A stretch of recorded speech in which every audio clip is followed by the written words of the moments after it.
If you were to ask me right now what my favorite anime is, I would tell you that it is Monster, an anime in the mid-2000s adapted from a manga by Urasawa Naoki, a story about a Japanese neurosurgeon who ends up saving a boy's life, which he would later regret as he becomes one of the most dangerous serial killers in Germany.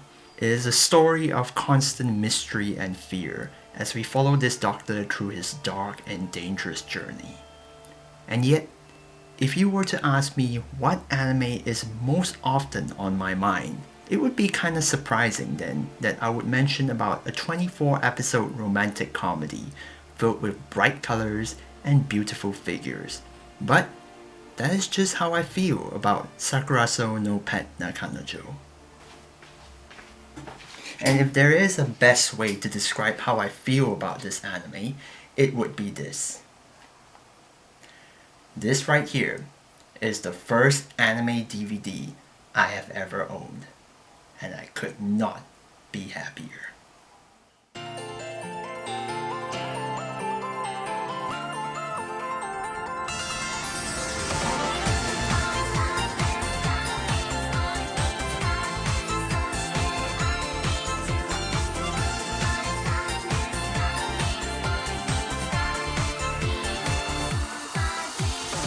Sakurasou no Pet na Kanojo introduces us to the residents of Sakurasou, a specially made school dorm for students with peculiar circumstances. One of the residents, which is also our main protagonist, is Kanda Sorata, a first-year student who got kicked out of the regular school dorms because he decided to adopt an abandoned cat. While his reason for being in Sakurasou makes it so that he is pretty much a normal fellow, we can't really say so for the other residents. And we will be exploring all of these characters as we move along with this video. But before that though, I would like to warn you guys that there may be major spoilers in this video as I go in depth with the anime. If you are still keen on continuing with this video but don't want to be spoiled, I will leave a timestamp on screen to skip to the conclusion of the video. Otherwise, let's proceed. Before we are even given a breather from all of the weird stuff going on in Sakurasou, a new member of the dorm arrives by the name of Shina Mashiro. Mashiro is the cousin of the dorm supervisor, Sengoku Chihiro, and it would seem kind of weird for the seemingly normal looking girl to be assigned to this dorm for peculiar students other than her relationship with the supervisor. But as it turns out, she has some serious problems with taking care of herself, not knowing how to get dressed or clean up after herself, which leads to the concept of Mashiro duty. That means that our main character Sorata literally has to take care of this new resident. As you can already tell from the many clips shown throughout the video, Sakurasou no Pet na Kanojo is an anime that is not shy from showing some spicy scenes. Heck, one of the first things we see in the anime is Sorata waking up to a girl's butt right up his face. And because of this first impression, it can be easy for people to brush this off as some generic fan-servicey rom-com anime. But even for its rom-com elements, this anime tries to innovate and stand out from its contemporaries. For this, let's introduce another new resident of Sakurasou, Aoyama Nanami. She is another student who didn't need to be there, but went there voluntarily due to concerns over Sorata and Mashiro's relationship. Even during my first run-through of the anime, I have always been impressed by the anime's attempt at mitigating the effects of personal misunderstandings. Sure, the anime can still bring about misunderstandings amongst characters, but let's face it, it would be even more unusual for there not to be any of that in a rom-com anime. But while in most anime, it takes ages for the male character to explain a situation, Sorata literally speed talks about it in almost any given situation, which may seem insignificant, but as a watcher of many such anime, it is a huge relief. Although through my rewatch of the anime, Sorata is not the brightest protagonist as I originally thought he was, but he is definitely not one of the dense ones either. Not only that, Sorata's over-the-top reactions towards Mashiro's antics is always a treat to watch. Being the straight man can be a lot of work. Even Sorata and Nanami's relationship is so great, While Nanami is technically a tsundere character, she's more of a passive tsundere, and she shows it more expressionally rather than physically. Well, there was that one time she nearly hit Sorata with a basin, but even that scene feels like a light jab on the cliche as Sorata catches the basin, followed by Nanami saying not to block it.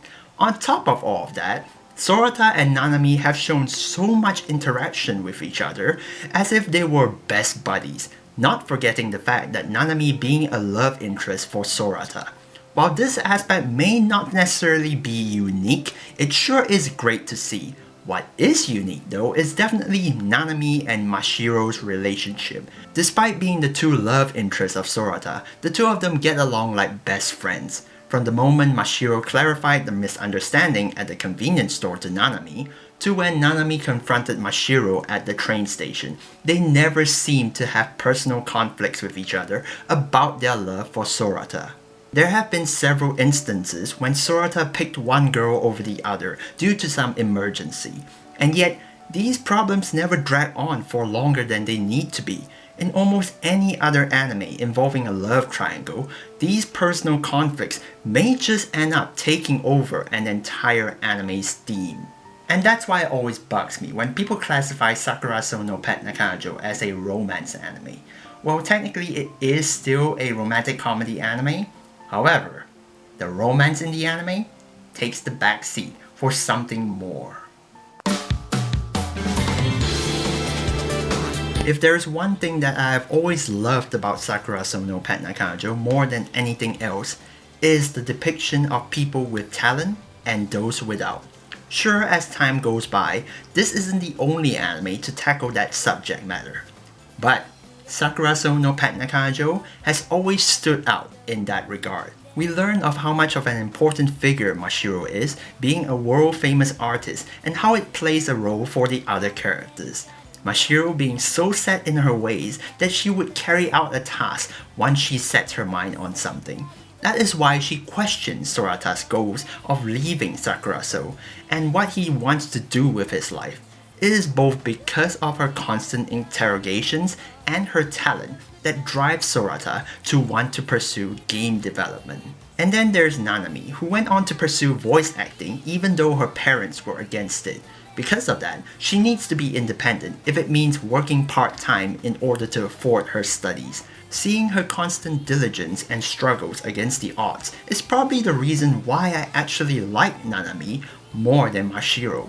Of course, I love both of them almost just as much, and I wouldn't mind people picking one over the other, but it's just the fact that I find myself relating to Nanami more is all.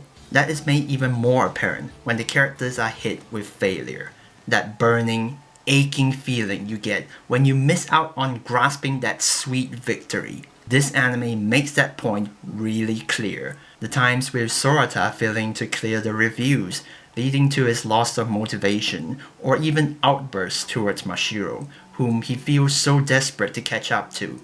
The times when Nanami failed to pass the auditions after all the hard work she has put in, making her question all of her efforts. And then there's episode 10, which still remains one of my favorite anime episodes of all time.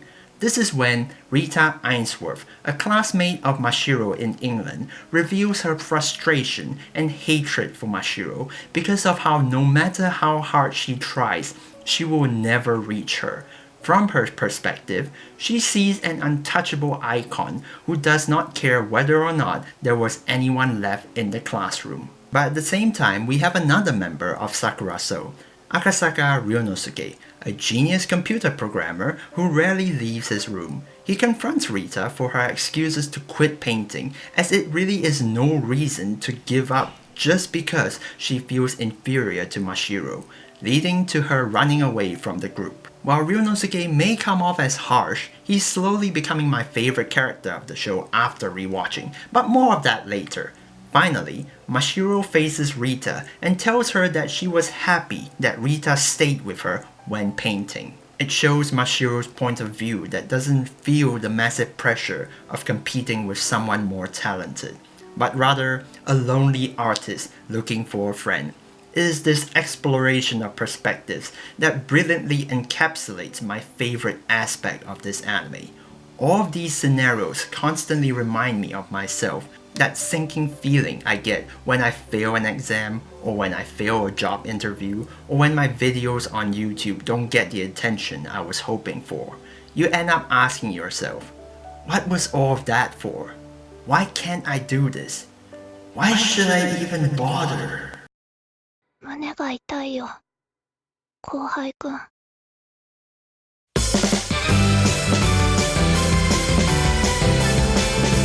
The one thing that I have previously mentioned as a flaw of the anime was the relationship between Jin and Misaki, and that makes it a good time to introduce the last two residents of Sakurasou. Kamigusa Misaki is a petite but bountiful senior student who is incredibly eccentric and also a very talented artist, even going as far as to creating her own anime. Mitaka Jin is Misaki's childhood friend who likes to sleep with other girls but is also madly in love with Misaki and would constantly help Misaki with her scripts. The problem that I've had with these two is how unnecessarily pointless that they would avoid each other, reminding me of the relationship between Yuji and Shana in Shakugan no Shana. Upon rewatching the anime, however, I feel that that obstacle actually gives more reason for the other characters to play a role. More so, as Jin is not as talented as Misaki, it all ties in nicely to the main theme of the anime. While both may be deeply in love with each other, Jin feels that he should better himself first to be with Misaki, and the fact that both Jin and Misaki understood that and decided to stay away from each other further shows how strongly they love each other, and if it wasn't for the juniors, they probably would not have gotten back together so soon. It's all these small details that made the anime feel so incredible, like even just fiddling with character stereotypes to make them unique. Sorata, as I've already mentioned, not being a total joke of a male character while being around a bunch of girls. Mashiro, while technically representing an autistic person, being the expressionless character stereotype, is also unintentionally funny and shows emotion for things she can't comprehend. Nanami being the tsundere character stereotype who gets along very well with Sorata and pushes herself, sometimes a bit too much. Misaki being the energetic character stereotype who deep down feels just like Mashiro and wanted friends. Jin being the cool character stereotype who is not as secure as he may seem because of his love for Misaki. Ryunosuke being the smart character stereotype who may be harsh on people through logical thinking, but only because he has experienced loss of connections in the past. His whole fear of women can be attributed to how he fears being in a relationship, as he may end up losing it. To top it off, the side characters too, be it Rita, Sorata's sister Yuko, his parents, Sorata's best friend Miyahara Daichi, and even Mei-chan, Ryunosuke's personal AI, is this cast of characters that makes the anime so much fun to watch. By spending so much time with them, we start to connect with all of them. It is no wonder that when the announcement to demolish Sakurasou was made, there was so much more meaning to it.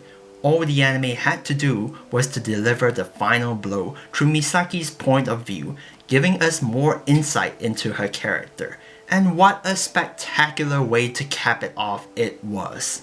Now, I haven't mentioned much about Chihiro-sensei or even Fujisawa Kazuki. That's because while these two also play important roles in the anime, especially Chihiro, we never really get to see much of them. And judging by conversations between characters, there may have been a lot more going on with these characters in the past. That has got me thinking about a spin-off anime focusing primarily on these two characters. I'm just saying. As much as I would love to see a second season of Sakurasou no Pet na Kanojo, I really don't think it's necessary. Not to mention, I recently found out from light novel readers that the ending was not really all that good. But hey, it doesn't change the fact that this anime still remains so special to me. Whenever I feel like my efforts may have been futile, or when I'm wondering to myself, what am I doing with my life? It doesn't help if I don't move on and act. It's really funny but emotional when I think about how the director of this anime, Ishizuka Atsuko, would later go on to make another anime that I felt pretty much the same way. a place further than the universe. Whether it be her or the original author Kamoshida Hajime, who also wrote Seishun Butayaro wa Banigo Senpai no Yume wo Minai, or Okada Mari, who is most famous for Ano hi Mitahana no Namae or Bokutachi wa Mada Shiranai, or even just the studio, JC staff in general. I could not thank the people who worked on this anime enough. And although not everyone will see this anime being all that great, maybe saying it's too melodramatic or fanservice-y, but you know what? That's what makes this anime so memorable to me. It's not just a single tone. It's funny, sad, inspiring, spicy, and so much more, as it tells a story that I can relate to all too well. And at least for me, I can finally be satisfied to give this anime a 10 out of 10. Thank you for always being there to get me back up on my feet. So, as a question for you all, what color do you want to be?